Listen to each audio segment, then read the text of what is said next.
Hey YouTube, it's been a while. You can see the lighting has gotten a little bit better, but anyway, I want to talk a little bit about this whole thing about the debt ceiling, and I'm going to try to explain this in a way in which just the average person can understand it. And just a little bit about my background. My background is in finance, so just so you can, just kind of listen to my credentials a little bit. But anyway, I don't want to get too enamored into that. But this is what this story that I'm going to tell you. It's going to seem so crazy to you, but it is absolutely the truth. Go and check it out for yourself. Let's start with the whole debt ceiling. You must understand this. If you don't understand anything else, and this is really out to a lot of my liberal friends, but conservatives as well. But liberals are the ones that seem not to understand this. Now, you have to understand this. The politicians, the bankers, and the people who are in the upper echelon, the elites, they understand this. They know this, and everything I'm about to tell you, they understand. They know it is absolutely 100% true. First, the debt ceiling. We live in a debt-based economy. In other words, the debt ceiling debate wasn't a debate at all. The debt ceiling is always going to be raised. There is no other way to do it.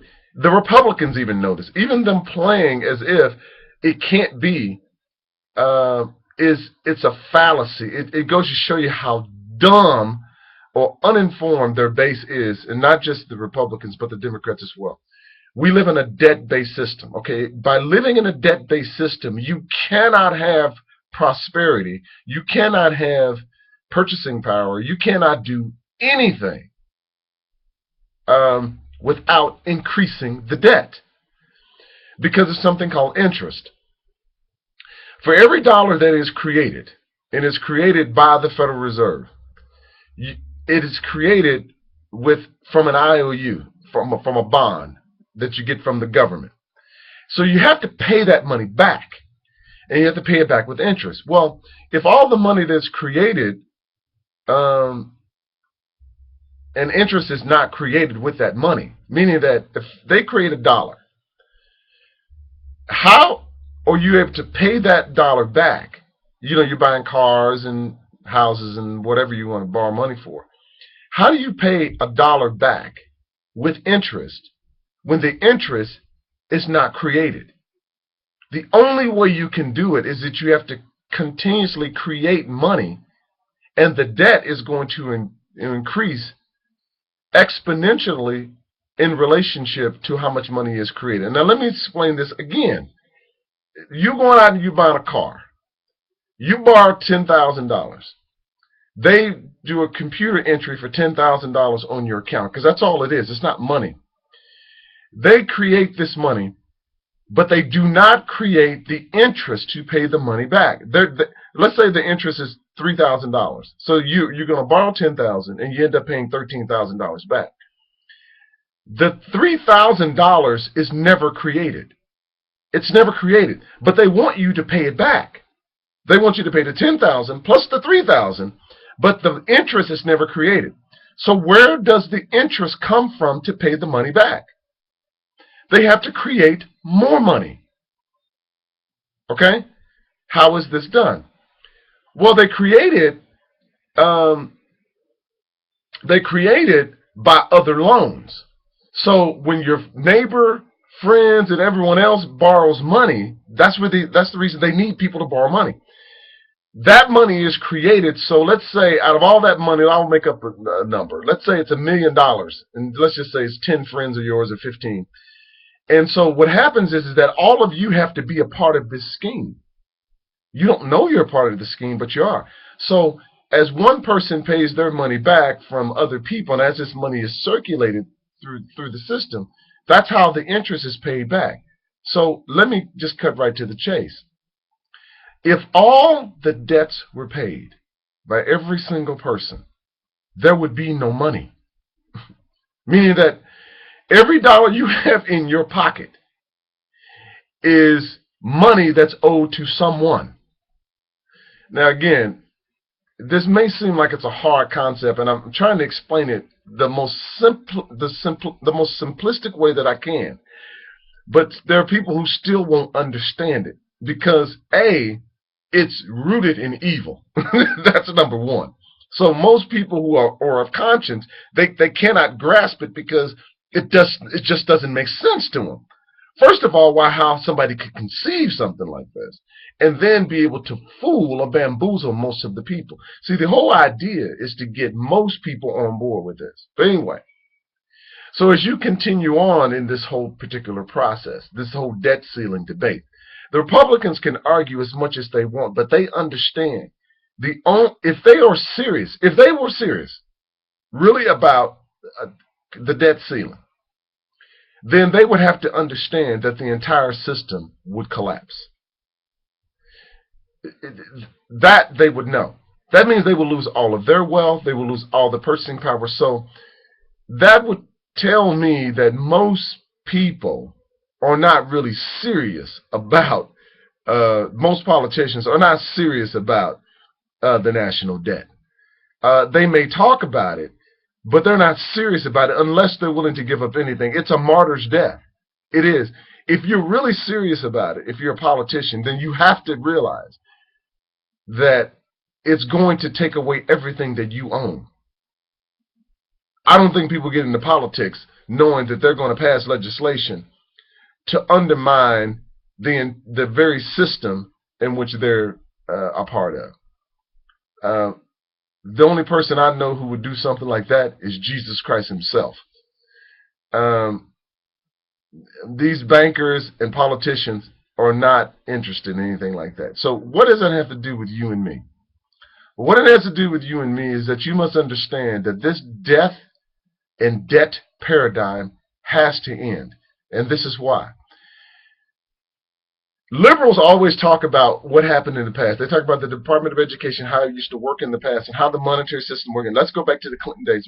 What you must understand as a liberal, if you are sincere, is that everything reaches a critical mass. And I'll give you a simple example. I'm a personal trainer. A simple example.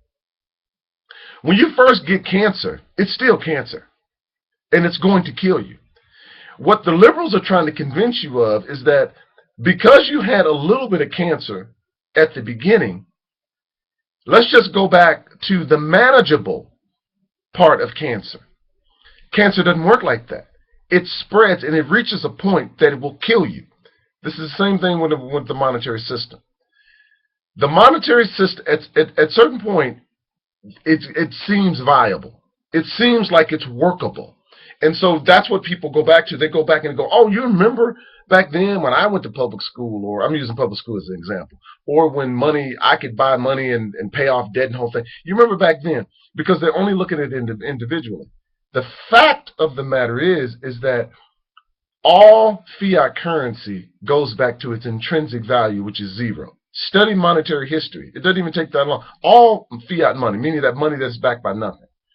So you'll see that it's going to end. So unless you believe what people keep talking about America, we are exceptional, meaning that the rules that other people have to abide by, Americans have believed, they have convinced themselves that Americans are immune to these. All of the laws of money and all of the laws that govern behavior, America is immune to this because we are an exceptional nation. Now, this video is about 9 minutes long, and I'm telling you, there are going to be some people who listen to this and they ain't gonna know they're not going to know what the hell I'm talking about. Let me just try to encapsulate this way. We have to get rid of the Federal Reserve System. If you don't get rid of the Fed, get ready right now, because we're living in some very perilous times. If this doesn't happen, and we don't get back to sound money and real money, because what we use in our wallet, that's currency. And it's dictated by the elites, the banks, and the government. They're complicit. You have to get rid of the Fed. If you don't get rid of the Fed, get used to high unemployment, get used to government dependency, and what government dependency is not what you think it's going to be. It's not going to be you living off the government, living off of rich people. It's not going to happen that way. The way it's going to happen is that you're going to be living in poverty, and it's going to be worse. Right now, it feels good to believe that you're stealing money from people who are producers and that you get to sit back. But it will come to an end. And it's going to come to an end very, very badly for you. And if you don't understand what I'm talking about, and then this video is not for you. I would hope that you would go do your own research, but you need to understand this scam that has been going on. It's been going on for over 100 years. Started in 1913. And you have to understand monetary policy in the Federal Reserve System. Study it, especially black people. Study this. Don't let these liberal politicians lie to you and tell you that Republicans are the enemy. Republicans and Democrats are the same. So if the Republicans are the enemy, then so are liberals. And I believe that they're both they both are complicit. They both know that this system is going to end, and they're preparing. They're both lying to you. But the reason I talking to liberals is because they really believe that they're do-gooders. And they have no idea what is about to happen. And it is going to be devastating. It is going to be the most devastating thing that has ever happened to mankind as far as we know it. This is going to be, to me, to see it unfold is exciting on one end, but yet I know, exciting meaning that there could be some good things that come from it. But it's scary that most Americans are so stupid and just so unaware that it's going to be a lot of pain that's going to be involved during the process, during the transition. But my guess is that even during the transition, the bankers they're already planning a new system in which they're going to be in control of it. So anyway, this video is getting long. Just wanted to touch a little bit about this whole debt ceiling thing. There's no such thing.